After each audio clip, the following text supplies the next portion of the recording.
नीतीश जी का, तेजस्वी जी का और सभी जो गणमान्य नेता उनके साथ आए हैं, उनका तहे दिल से शुक्रिया अदा करता हूं। जो सुप्रीम कोर्ट का आदेश आया था, जिसमें सुप्रीम कोर्ट ने सारी पावर्स दिल्ली की चुनी हुई सरकार को दी थी, उसके बाद उसके 8वें दिन, सुप्रीम कोर्ट का आदेश आने के 8वें दिन, 8 दिन के अंदर उन्होंने अध्यादेश जारी करके सुप्रीम कोर्ट के ऑर्डर को पलट दिया।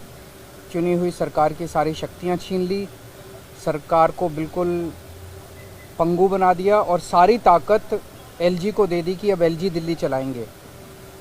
5-0 से जजमेंट आया था, पांचों जजों ने, संविधान पीठ ने जजमेंट दिया था, उस जजमेंट को पलट दिया 8 दिन के अंदर।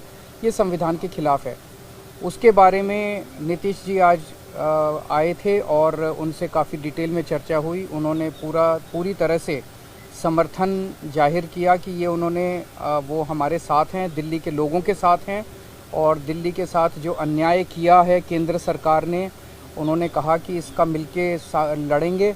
और मैंने उनसे निवेदन किया, अभी वो पूरे देश के अंदर विपक्ष को एकत्रित करने में जुड़े हुए हैं। मैंने उनसे निवेदन किया कि अगर सारा विपक्ष इकट्ठा हो जाता है, नॉन बीजेपी सारी पार्टियां इकट्ठी हो जाती हैं, तो एक तरह से राज्यसभा के अंदर अगर ये इसको बिल के रूप में लेके आते हैं तो इसको बिल के रूप में हराया जा सकता है राज्यसभा के अंदर। और अगर राज्यसभा के अंदर ये बिल हार गया तो ये एक तरह से 2024 का सेमीफाइनल होगा। फिर एक मैसेज चला जाएगा पूरे देश के अंदर। ये बिल अगर हार जाता है तो मैसेज पूरे देश में जाएगा कि 2024 के अंदर बीजेपी की सरकार जा रही है। नहीं, बहुत अच्छा। तो हम लोग आए हुए थे यहाँ, तो आए ही थे आपसे मिलने के लिए, और इनको काफ़ी जो सुप्रीम कोर्ट का फैसला हुआ बहुत अच्छा लगा और हम लोग तो देखते ही रहे। अब उसके बाद जो कुछ भी करने की कोशिश हो रही है केंद्र सरकार के द्वारा, ये तो एक विचित्र बात है। अब आप जरा संविधान को देख लीजिए, क्या अधिकार है। जब गवर्नमेंट बनाई जाती है, इलेक्टेड सरकार बनती है, तो उनको जो अधिकार दिया गया है उसको कैसे आप हटा सकते हैं? ऐसा तो कुछ नहीं है। लेकिन अब किस तरह से हो रहा है, इसलिए तो हम लोग कह रहे हैं कि सारे देश में सब लोग एकजुट हों, ताकि ये लोग संविधान का भी और किसी भी चीज़ का अपने ढंग से जो इधर से उधर कर रहे हैं, और किस तरह का माहौल बन रहा है।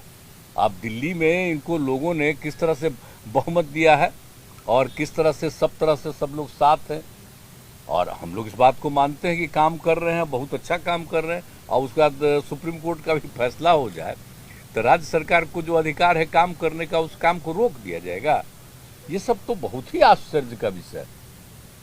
तो ये हम लोग तो बिल्कुल इनके साथ हैं, और जो कुछ भी है हम लोग जो आगे भी जो मीटिंग करेंगे, जो हम लोग कोशिश कर रहे हैं कि ज़्यादा से ज़्यादा विपक्षी पार्टियां एकजुट हो जाएं और मिल करके हम लोग पूरे देश में अभियान चलाएं, हर राज्य में अभियान चलाएं कि सब कुछ कानून का पालन होना चाहिए, आपस में सब लोगों के बीच में प्रेम और भाईचारे का भाव होना चाहिए, और जिस तरह से लोगों के बीच में विवाद पैदा करने की कोशिश होती है, उन सब चीज़ को बंद करना चाहिए और देश आगे बढ़ेगा। तो ये सब चीज़ जो हम लोगों के मन में बात है, तो सब लोग तो सहमत हैं ही। और उसके बाद अगर इस तरह की कोई बात होगा तो जो कह रहे हैं हम लोग पूरे तौर पर इनके साथ हैं। ये जो भी कह रहे हैं बिल्कुल ठीक कह रहे हैं, इनके साथ हम लोग हैं पूरे तौर पर। हम लोग तेजस्वी जी देखिए, सारी बातें माननीय मुख्यमंत्री जी ने स्पष्ट रूप से कह ही दिया है। आज की मुलाकात खास तौर पे इसलिए है कि जो लोकतंत्र है, लोकतंत्र में चुनी हुई सरकार को जो अधिकार मिले हैं, और जिस प्रकार से जो नॉन बीजेपी स्टेट में जिनकी भी गवर्नमेंट है, बीजेपी लगातार उनको तंग कर रही है, परेशान कर रही है। तो जो परेशानी अरविंद केजरीवाल जी झेल रहे हैं, हम यहाँ पूरी तरीके से इनको समर्थन देने आए हैं कि इनके साथ अन्याय कर रही है केंद्र की सरकार। और जब सुप्रीम कोर्ट का जब जजमेंट आ गया तो सारी चीज़ें स्पष्ट हो गई, तो कुछ कहने वाली कोई बात ही नहीं है। लेकिन जिस प्रकार से इनको तंग किया जा रहा है, या और दूसरे राज्यों में जिस प्रकार से केंद्र भेदभाव कर रही है उन राज्यों के साथ, तो ये कहीं से भी न्यायपूर्ण नहीं है।